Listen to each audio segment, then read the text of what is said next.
আঙ্গ মর্দা মাইসের জীবনটা হইলো রিক্সের জীবন। রিক্স ছাড়া জীবনে কোনো মর্দা মাইসে পারলে ঠিক মতন কাম করে রাখা আর না। মর্দা মাইসের জীবন হইলো রিক্স। নিস মেহেদি সিংহা চাই মনে হয় আত্মা বেরিয়ে যায়। মর্দা মাইসের কোনো রিক্স আসেনি, যিনু টেহা আছে হিনু মর্দা মানুষ আছে। আমি তো টেহা সামনে থাকলে কোনো রিক্স টিক্স ভাবি না। আর আজকে হইলো লাস্ট কাম, আজকে অল টোটাল মারা টারা এইবারে ক্লিয়ার হয়ে গেল। গাইস আজকের মতন এই বাড়িতে কোনো বিদায় নিমু, ঠিকা নিয়ে ওই সাল পুরা ফিনিশিং টিনিশিং দিয়ে আল দিছি। অল্প একটু কাম পাই আছে, শেষ দিয়ে যাম। শালার গাড়ি আলার নিয়ে খারাই থাকতে ঠ্যাং ব্যাং বেশি হয়ে গেল। শালারে ফোন করছি 4টা বাজে ধরে হয় না, কোনো খবর বার্তা নাই। তখন কাম যদি শেষ হয়েছে বস্তু টস্তু তো নগ করে নিয়ে জানাকবো, অন্য হানে কাম ধরে নাকবো, বস্তু তো অনু নাকবো। হিন্দি অর্ডারে নিয়ে খারাই রয়েছে, অর্ডারের কোনো খবরই দিই না।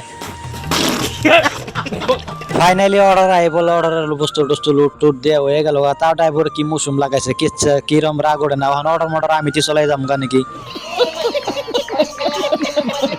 আমি অর্ডার চলাবার চাইলাম দিকে হুমন্দির পুত কয় কেজি তোর নাকলা বালসিরের মিস্ত্রির ভাড়া আইছি, তাই ধন্যবাদ। তোর অর্ডার চলাবার যে গে মরবার নিগা নিহি।